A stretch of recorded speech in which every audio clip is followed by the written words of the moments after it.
Maestro Raјskin, welcome to ASTROROOM. Thank you for being here with us. I would like to ask you about your background. We know that family, surroundings, teachers shape the personality. So tell us something about your story. Well, I was born in St. Petersburg and into a family which was very musical. My father is a famous Russian musicologist. He was also a pianist. He is also a physicist. It's a very broad education he has enjoyed in his life. And by the time I was born, I already heard him on the piano, and my brother, older brother, was playing cello. So music was always there. And I remember very well sitting on the knees of my father at the grand piano and putting my very small hands on his while he was playing. So these were the first very unconscious feelings, and I remember that playing under the piano, building a house under the grand piano with my cousin was a great time, especially when my father would be reading scores above us.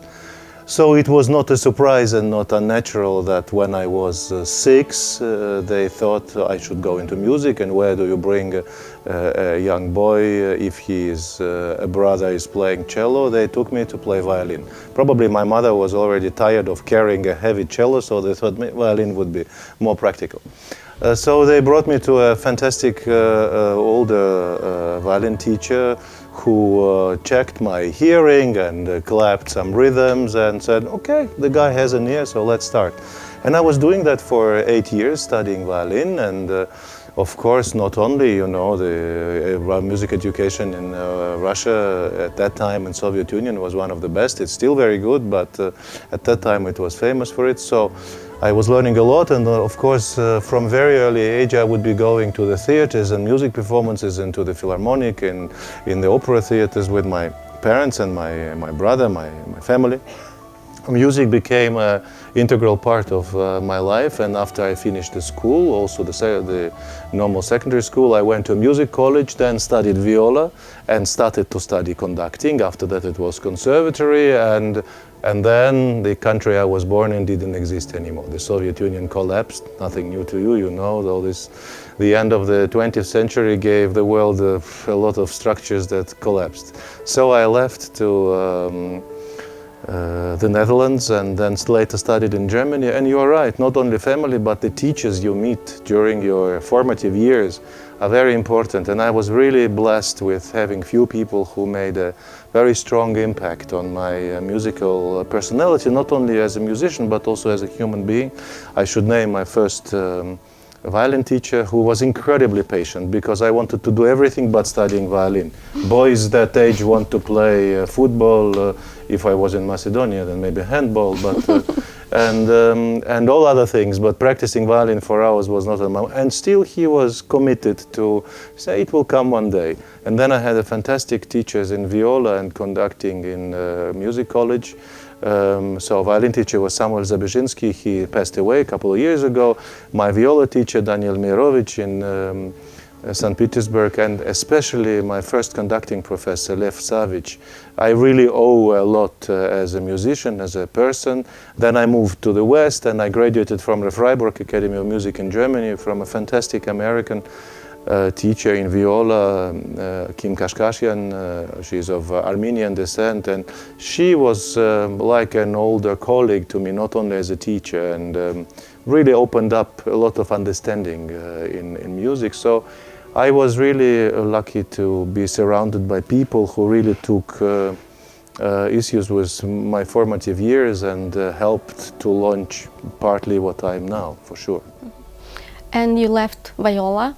You were very good at it. They say, I can't say it about myself, but critics, I was very busy, the so critics said, I probably was not very bad. Yeah, yeah. So why conducting? I know that it's a crucial person in music. Everybody would say. For me, it came very naturally. It was not like I first was doing only viola and then started conducting. I was 15 when I started to study both viola and conducting. So, you know, conducting is a it's a little bit of a magic, because you are the only person on stage who is not making any sound. You are with this magic stick and everyone follows you and something happens, you know. If it's good, you really feel this unique energy. So once as a youngster, if you are infected by this bug, you know, that you feel that what you do with your personality, your hands, your eyes, your presence affects the sound, and you do like this and the orchestra becomes soft, and you do like this and it grows. It's a magic. This physical difference you experience is incredible. So I knew for sure that no matter how long I will be playing as instrumentalist, and I did it for many years, as a soloist, as a chamber musician, and as an orchestral player, as a teacher, I ultimately will come to conducting, because this is a universe in music. You are everything and also nothing, because you are the only person who doesn't produce sounds, but you are everything because you don't have any limits in repertoire. You play all the instruments, all composers, all concertos, all operas, it's all yours. And as an instrumentalist, you are, of course, richly equipped, but somewhat limited. Mm-hmm.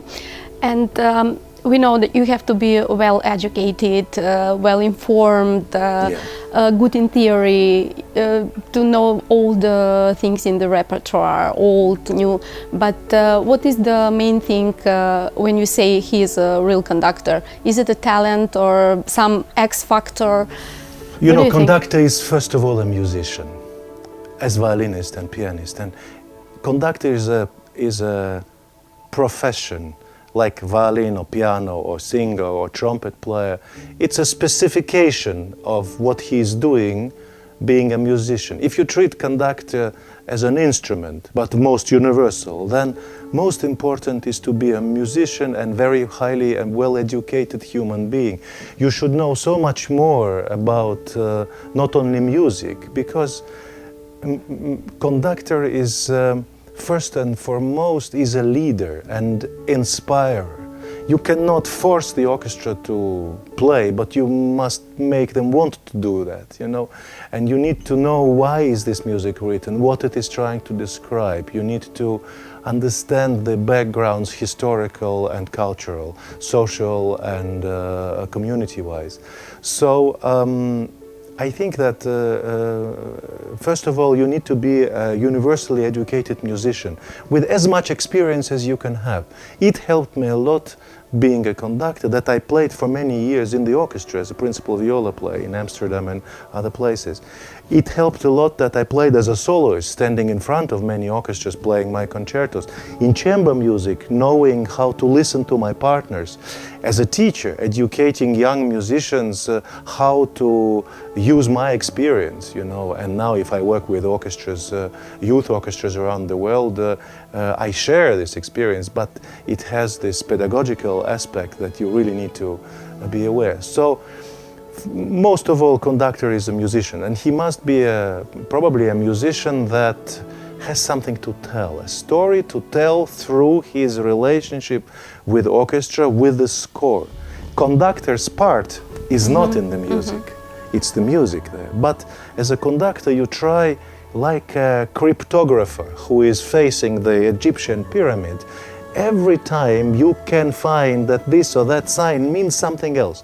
Doesn't matter how many times you read and conduct the same piece of music, you can, at the end of this labyrinth, you can find something new, and this is unique because this is not fixed, you know.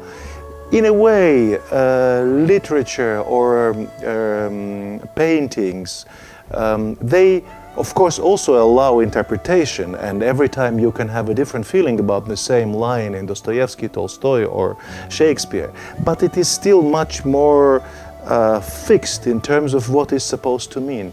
Music allows you to express with the same line again and again incredible range of completely different feelings, and you can come always to a different conclusion with the same piece. Never-ending process. Absolutely, and very challenging but incredibly rewarding. And most of the time you are engaged with an orchestra, you choose to be a principal conductor of, before Belgrade you were in Tenerife, their orchestra. No, I'm in Tenerife and Belgrade now, both simultaneously. Both. Okay. I was before in Germany for 12 years with the Staatsorchester Rheinische Philharmonie, and also 8 years in Poland in Lodz.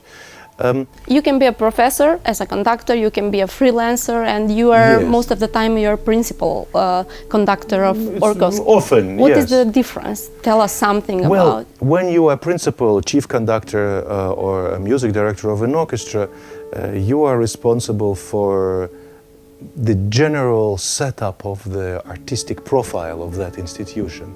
Not only you are probably the conductor who conducts most of the concerts of this orchestra, all the other come maybe once, twice. If it's a principal guest conductor like I am now in Belgrade and Tenerife, it can be 4 or 5 weeks a year, but the music director normally is more present, at least once or twice a month. You know, it can be 12 or 14 weeks a year. So he spends a lot of time with musicians. He is the most noticeable person by the audiences, and it's good if he can build up a relationship with audiences and community, but he is also responsible for all the soloists who are coming, all the programs, all the guests who are coming to perform with the orchestra. So it's not only artistic but also administrative work, and and take care about the development of the orchestra on a absolutely, long term. Absolutely. You know, the challenging thing here is also that if you treat, I don't like to make the direct comparison that orchestra for a conductor is like an instrument for an instrumentalist, but in a way, I will say it's not an instrument, but it is a kind of secret laboratory, you know. It's the set of people and minds that are with you on the same page, and every time you return to the same place with the same people, you take it on another level, try to achieve something in matter of quality or of performance or emotions or artistical impact you want to achieve towards the audience. So it's always easier when you come to the same place you know so well for 1, 2 or more years, and for many programs in a season, instead of every time facing a new orchestra. This is not your first time in Skopje, you know, Macedonian Philharmonic Orchestra. This will be just the first concert in a row, because we're expecting you in May. So what do you think? Of course you will say everything good about our orchestra, but not necessarily, but yeah. How can you map in the world map this? Look, ensemble? I came to Macedonian Philharmonic thanks to my many years of relationship with the Belgrade Philharmonic Orchestra, because they recommended to artistic management here that they might be interested to engage me for a certain project. So I came first time a couple of years ago. We had a very good week of hard work and good concerts with a soloist who is my very good friend, the pianist Alexei Volodin, and the management turned to me with suggestion of coming here again. I was last season here at least 2 times, maybe even 3, no, 2 times I think, and this season I'm coming twice again. And the orchestra is definitely in process of reinventing itself and finding new voice and new quality. And one of the major achievements here, I must say, is that, of course, even in such difficult social and economical times, this little country managed to build a magnificent concert hall for the Macedonian Philharmonic Orchestra. And this is now really like a Stradivarius for the orchestra, if you can compare with a great violin, which is given to a good soloist. But Stradivarius doesn't play by itself. You still need to know how to make the best of it. And now is the time for the Macedonian Orchestra where it reinvents itself, remaps itself, requalifies, because now there is no excuse anymore. These conditions are one of the best in Central Europe, and it is completely on a par with some best halls in Germany or elsewhere around the world. So the this can be advantage and disadvantage too, because you can't hide behind the but I don't think that for now. I think we can only speak about advantages. There were so many disadvantages in the last many years. The orchestra was performing in the Army Hall. We all know these conditions were not ideal, but what to do? Now that the orchestra has such a fantastic conditions, and not only on stage and for the audience, but also the facilities behind the stage, the rooms to practice, hold meetings, and just enjoy being at your workplace is very important, because I knew every time I came here in the past that people were going to their rehearsal, you know, like, oh, not again, because The atmosphere, it matters a lot. For example, now we're in a very nice bookstore and you want to go through the shelves and see, you know, the atmosphere invites you to do something, to discover. So this hall definitely invites the Macedonian Philharmonic now to discover its potential and its limits. And of course, I always say what's on my mind, so I never lie. There are some deficiencies and some problems that all orchestras have. Everyone has some small problems they have to work. Even Berlin Philharmonic or Vienna Philharmonic have to work to maintain their world standard, because the moment they are just enjoying being the best, it stagnates. Yeah? And for Macedonian Philharmonic now it's the time where I can really enjoy working hard, because they will hear immediately the difference. In the former conditions, it doesn't matter with how beautiful sound you play the phrase, no one will hear the difference. Yeah? And here it does. And I noticed today in the rehearsal that the orchestra starts enjoying the way they sound. And I told them, I feel that you like how you play, because next tomorrow you come, you think, I actually work not in such a bad orchestra. And that's very important. Yeah, that's great. And what about the conductors conducting, your role models, and was it easier in the past or nowadays when you have such a big competition among soloists, conductors? Competition was always there, you know, and there was always a place for the best. What changed is the relationship between the conductors and the orchestras. We all know stories about conductors, tyrants, you know, they were screaming at the orchestra like Toscanini or Scholti or von Karajan. You know, well, Karajan was also a, you know, personality bigger than son, but relationship with orchestra started actually to change in the era of Karajan. That orchestras are musicians, and musicians are people. You cannot treat them as some kind of parts of mechanism and just push the buttons. They are sensitive people, educated. They have sometimes knowledge which can exceed the knowledge of conductors. Some people work in the orchestra for 50 years and they are there for their whole life, and they played with 100 conductors. And then someone comes and who is half their age and start to treat them disrespectfully because he is a big maestro. This has changed. You need to strike a different kind of tone and different kind of contact with orchestras, because they are much more self-conscious. They also preserve their dignity, and they don't allow anymore this kind of tyrannic and performing because they are ordered to. They want to be inspired, they want to be led, and they want to be respected. You have to show all these things. And what became also more difficult, and I'm not afraid to talk about that, is that in the last years, and maybe in the last 10, 15 years, I see, and many of my colleagues, friends, my age or a little older, they see a certain devaluation of our profession.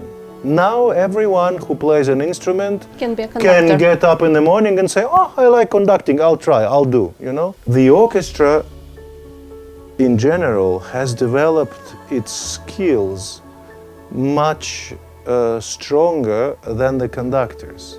The conductors' main technique and the ideas of what the conductor is didn't develop so much in the last 50 years, but the orchestra's ability to play without conductor has.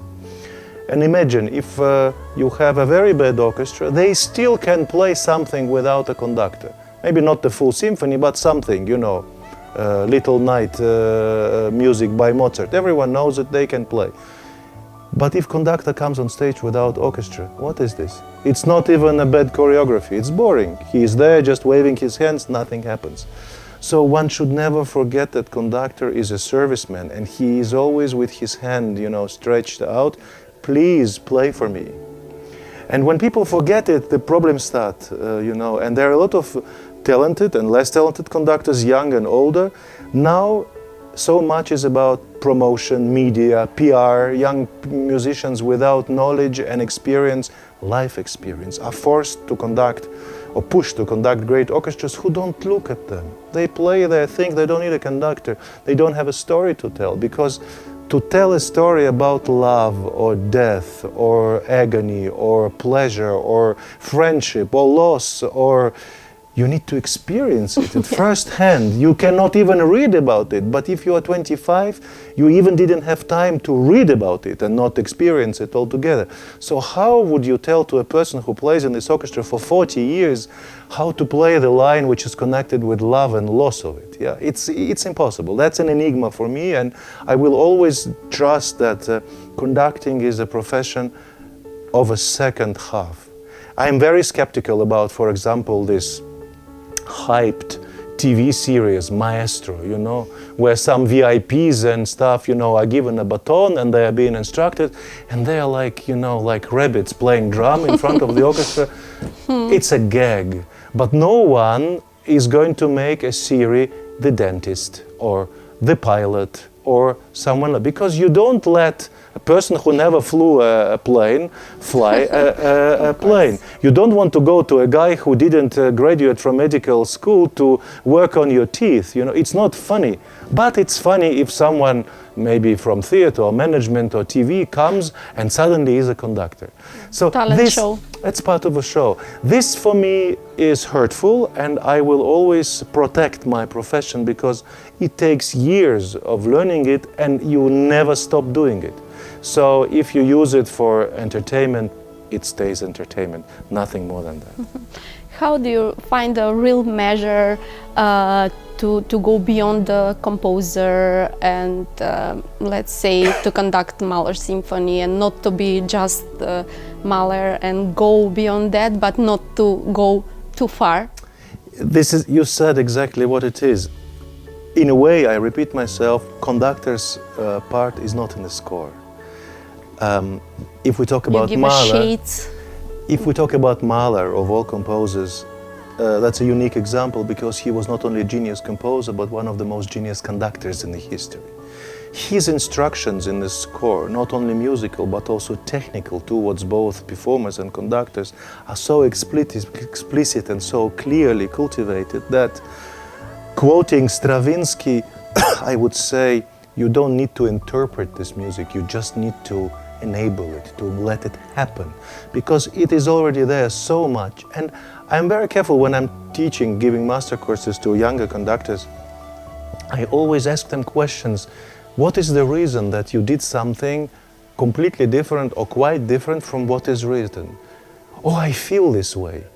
I say, I respect that, but what about Beethoven or Tchaikovsky? They felt about this also differently, and they put down that in this particular phrase, it should not become louder or faster. Why do you trust your feelings and you don't trust the feeling of Tchaikovsky or Beethoven or Mahler? So it's a tricky balance between preserving the dignity and idea of composer without being just a scholastic and dry servant, a Kapellmeister who is just doing what's written. But Stravinsky was very right. He said, I don't like my music to be interpreted. I like my music to be performed the way I write it down. You can argue that with years, the clearness with which composers put down their ideas has increased. So more and more, especially into the 20th century, we find that so much information is there. Just trying to absorb this information and enable it might often be enough. If you go back in time to Vienna classics or Baroque, there it might be a bit more room for improvisation and interpretation, but it all comes down how much do you really trust what is written. And the second aspect is, of course, the question of tradition. You know, it's when as a young musician you are discovering a score and you hear one performance and suddenly something is played there which is not in the score, you can say, well, it's the way conductor interpreted it. But if you listen to 25 or 30 recordings, old and new, from the country of this music or somewhere else, and everyone does the same in the same place, which is not written in the score, you can think maybe it is a tradition.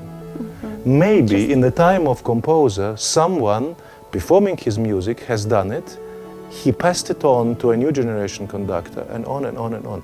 And there are places like that in famous symphonies by Dvorak or Brahms or Tchaikovsky, where Shostakovich in the 20th century, where something which is not written is genuinely done on consensus that this is a tradition.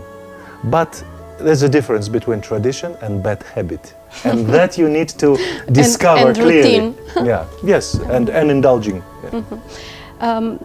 I would like to ask you, where do you feel today more comfortable? In the past, I'm talking about the repertoire or contemporary music. You are with orchestras most of the time, symphonic music. What about opera? So I do conduct opera. I do conduct opera also regularly, albeit much less than symphonic music. I come to symphonic music through instrumental music, through chamber music and through orchestral music, not like many people come to conducting through being a pianist in the opera, working with singers, then becoming Kapellmeister in the opera theater, then getting this chance. It's a different path. I like opera because it gives you a chance to work with singers, and human voice and singing is the origin of all instrumental music. Conducting Mozart, you always conduct opera because his music is full with action. Symphonies, but he's symphonies, firstly operatic. All of this, all of his music are theatrical gestures from his opera. So you always know that something is, you know, like a curtain is opening, and this is Susanna, and this is Dorabella, and this is Figaro, and this is Don Basilio. These characters are traveling throughout his symphonies and chamber music from opera. So it's very important to know that. And if you work with wind players, you know, clarinet or trumpet or horn, they are breathing all the time because they have to play breathing. And that is closely related to singers who also have to breathe. When you work with them, you learn how to breathe in a very genuine way, and if you can transpose it to the orchestra in the symphonies, it's also very good. But in terms of symphonic repertoire, I try to embrace as much as I can, more or less specializing in everything. Nowadays, you know, for example, music of Baroque time, even classics, symphonies by Haydn, and definitely music by Bach or Handel, and before that, is a kind of prerogative of specialists, people who are informed about historical way. They know exactly how Bach was played 400 years ago. I don't, they do. I don't know why, because they cannot consult Bach, and all the sources are open. They read the sources this way, I differently. So maybe I conduct less Baroque music and more symphonic music of the 19th and 20th century, but a lot of contemporary music too, and with pleasure. And it's never stopping process of learning new things, and I premiered a lot of works, and some works were written for me. I also commissioned composers to write new works for the orchestras I was working with. It's a great challenge, but you are co-creating a process of existing music, so it's very rewarding also, especially if you can work with a composer who is there now in the hall, and you can ask him questions about what does he mean, how shall we shape it this way or that way. This kind of back and forth relationship is very important, and it is not a surprise if I tell you that, of course, I feel very strongly connected with the Slavic repertoire, Russian music from 19th, 20th century, be it Tchaikovsky or Mussorgsky, Borodin, Glazunov, but later Shostakovich, Prokofiev, and so on. I worked in Poland as music director for many years and principal guest conductor. I have a large Polish repertoire. I, of course, conduct a lot of German music after so many years in Germany, and of course this is the fundamentals of symphonic repertoire. But like this week I bring music by Jan Sibelius to Skopje. Here in Macedonia, Sibelius is not played very often, but I conduct a lot of Nordic and Scandinavian music, and this is very interesting part. I grew up in St. Petersburg, so close to Finnish border, so nature and light and all that is very clear to me. As I said before, as a conductor you can embrace all the repertoire, there are no limits, and this is so rewarding. It's a pleasure to talk to you because you're such a complex personality, not as a musician. Or don't you? My last question would be about your another interests, and I have that impression that young conductors they're preoccupied with the music and with the conducting, but few of them are reading, they're interested in literature. About the audience, are they well educated to fill those shades in the interpretation you were talking about before? Some are, most are not. They are the typical children of our digital generation. They are very quick with all the gadgets, and they read everything maybe from the small screen. They forgot the smell of paper when you open the book, and this magic is not known to them. I love reading. I lack the time I would like to devote to reading as much as I can.